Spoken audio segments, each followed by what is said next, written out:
Hello, welcome to today's video. My name is Gabby and today we're going to be doing our November TBR. We are once again going to be using my trusty iPad to do a spinning wheel for TBR prompts. Last month was not really a great reading month for me. I think I finished one book on my monthly TBR. I started two others, but I didn't finish them.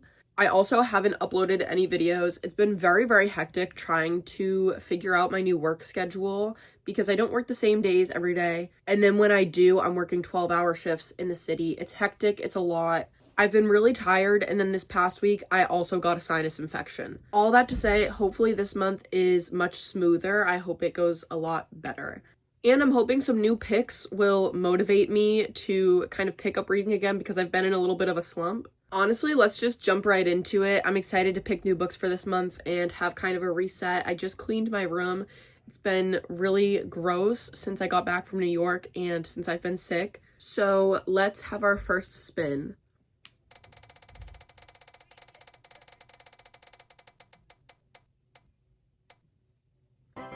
Five-star prediction. That's a fun one. Okay. So we have a few picks for this prompt. The first one is All the Missing Pieces by Catherine Cowles. I've never read a Catherine Cowles book. I think this is like a romance mystery kind of. She has a podcast. Her twin sister went missing some years ago. I'm very intrigued by this. I'd also really love to experience her writing because there's another really popular book. I can't remember the name off the top of my head. That everyone loves by Catherine Cowles. So this is definitely a top contender. We also have The X-Files by Jessica Joyce. I know Sarah Caroli has always raved about this, and since she started to, I've seen a lot of other people rave about it as well. I also feel like a nice little romance would be really good to kind of help me get out of my current slump. I don't know, but this does feel a little bit too summery for me is the only thing. I think this is more of like a summer book. The last book I have is The Jasad Heir by Sarah Hashem. There was a lot of discourse about this book on Book Talk because I guess one influencer, I don't know, started all this beef. But throughout all this beef, I've heard nothing but raving reviews about this book. It's a duology. I've heard like it's just absolutely stunning, perfect, and great. This is also one that I kind of recently picked up. And honestly, I think this is kind of one that I more want on my monthly TBR. I feel like it's kind of between these two. I don't know which I should pick. I don't know. I think I'm gonna go with The Jasad Heir. I feel like everyone could have seen that coming. I'm a big fantasy girly. I love a thick book. And this sounds really intriguing to me. My whole family is downstairs for dinner right now. And they're all just yelling at like the top of their lungs. But that's just how they conversate, so sorry if you can hear that. So the blurb for this is, 10 years ago, the kingdom of Jasad burned. Its magic was outlawed, its royal family murdered. At least that's what Sylvia wants people to believe. The heir of Jasad escaped the massacre, and she intends to stay hidden, especially from the armies of Nizal that continue to hunt her people.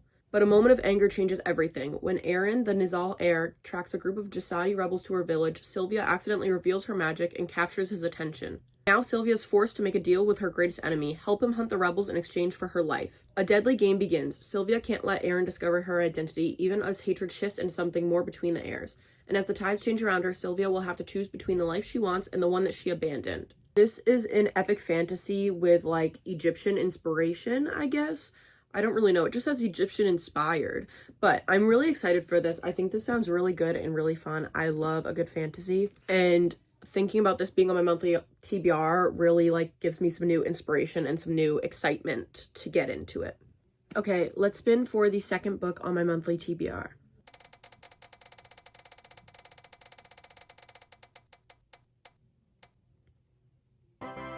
Fantasy. Okay, that's easy. Even though we just picked one, that's fine. The one that I've been most excited for and anticipating the most is From Blood and Ash. I just picked this up because honestly, I've heard rave reviews about this whole series. There's like blurbs from Sarah J. Maas and stuff on the back, and I'm excited to start this one. Actually, this is like the one book that really has caught my attention and is bringing me any sort of excitement for reading this month. So the blurb for this book is, a maiden chosen from birth to usher in a new era, Poppy's life has never been her own. The life of the maiden is solitary, never to be touched, never to be looked upon, never to be spoken to, never to experience pleasure. Waiting for the day of her ascension, she would rather be with the guards, fighting back the evil that took her family, than preparing to be found worthy by the gods. But the choice has never been hers. A duty. The entire kingdom's future rests on Poppy's shoulders, something she's not even quite sure she wants for herself, because a maiden has a heart, and a soul, and longing. And when Hawk, a golden-eyed guard honor-bound to ensure her ascension, enters her life, destiny and duty become tangled with desire and need. Can I read? Do I even know how to read? He incites her anger, makes her question everything she believes in, and tempts her with the forbidden. A kingdom, forsaken by the gods and feared by mortals, a fallen kingdom is rising once more, determined to take back what they believe is theirs through violence and vengeance. And as the shadow of those cursed draws closer, the line between what is forbidden and what is right becomes blurred. Poppy's not only on the verge of losing her heart and being found unworthy by the gods, but also her life when every blood-soaked thread that holds her world together begins to unravel. I wonder if it's gonna be kind of Handmaid's Tale vibes, because of, like, the maiden idea. And I really loved that book, so a fantasy version would be right up my street. This is a good one. I feel confident about this choice, and I'm excited to pick it up. Okay, we can now spin for our third book of this month.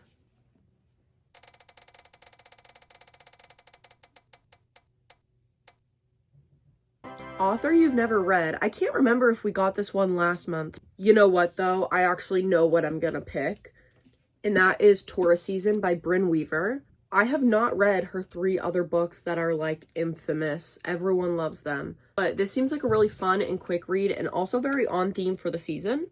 So the blurb for this is, Cape Carnage is a seaside town of colorful houses, quirky shops, and an unusually high body count. With tourists comes trouble, and Harper Starling won't let anyone ruin her picture-perfect home.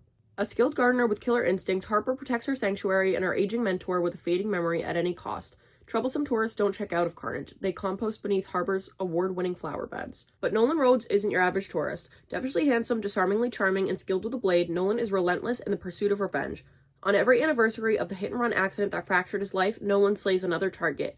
And he saved the best for last, the undeniably beautiful Harper Starling. The problem? Harper isn't the monster he expected, and she won't go down without a fight. When an amateur true crime investigator comes to Cape Carnage on the trail of a long-lost serial killer, Harper and Nolan strike an uneasy truce. If Nolan helps Harper protect her town, she'll keep quiet about his haunting habits. For now.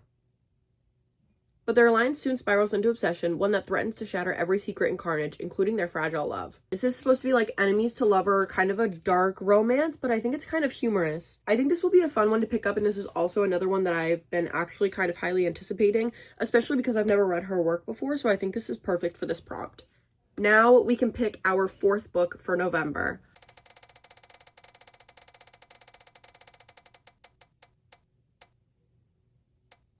Indie romance. Oh my gosh. I love a good indie romance. Now, my question is, if a book has been traditionally published, but I have the indie edition, does that count? I think it counts. This is crazy to put on my TBR because this book is huge. We have The Wall of Winnipeg and Me by Mariana Zapata. Now, I know this has been traditionally published, but I got the indie cover forever ago. Something about me is that usually I love to shop at bookstores. I hate to shop on Amazon. I hate waiting for delivery, and I also just hate Amazon. Most of the time, I try to support bookstores, actual bookstores. I love going to the bookstore. I love seeing everything in person. It's not very often that I'm getting an indie edition of a book. However, I read All Roads Lead Here, and when I read that book, I was like, actually, I need to read all of her books.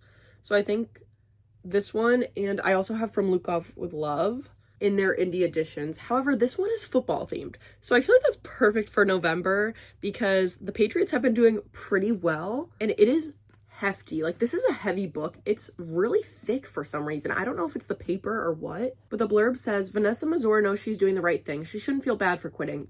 Being an assistant slash housekeeper slash fairy godmother to the top defensive end in the National Football Organization was always supposed to be temporary.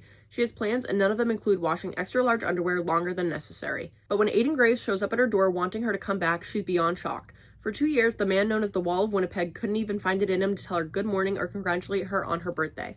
Now, he's asking for the unthinkable. What do you say to the man who is used to getting everything he wants? I don't think I've read a football player romance.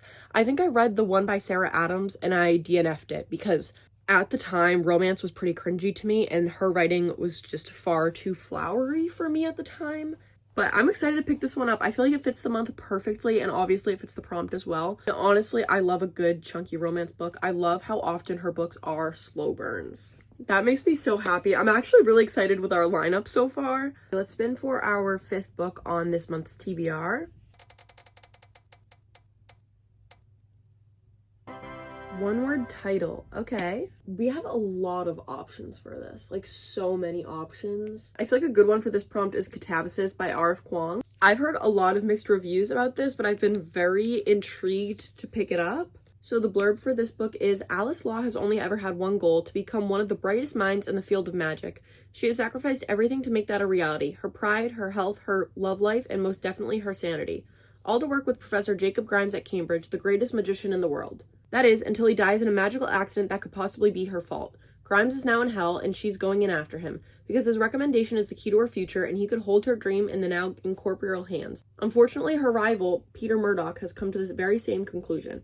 With nothing but the records of Orpheus and Dante to guide them, bundles of chalk to draw the pentagrams necessary for their spells, and the burning desire to make all the academic trauma mean anything, they set off across hell to save a man they don't like. But hell is not like the storybooks say. Magic isn't always the answer, and there's something in Alice and Peter's past that could forge them into the perfect allies or lead to their doom. This is so, like, just giving how I felt in college. You're following your professor into hell just to get a recommendation to make everything worth it. That feels like something I would do, to be honest. I'm like, I'm not working for you for 4 years and then you're just gonna disappear off into hell. Like, no, I'm finding you. I'm getting this recommendation letter. I'm excited for this one despite all the mixed reviews I've seen. I love R.F. Kuang's writing. I think it's so amazing. And hopefully I feel some hype about this. You know what I mean? It is time to choose our final book. Thank goodness, because my head is really starting to hurt. I don't really know what I'm hoping for. Maybe a little bit more romance would be nice.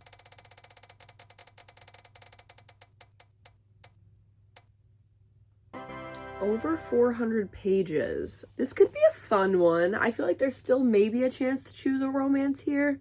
I have to check a few. I want to know, is this one over 400 pages, please? It is. Okay, this is an option.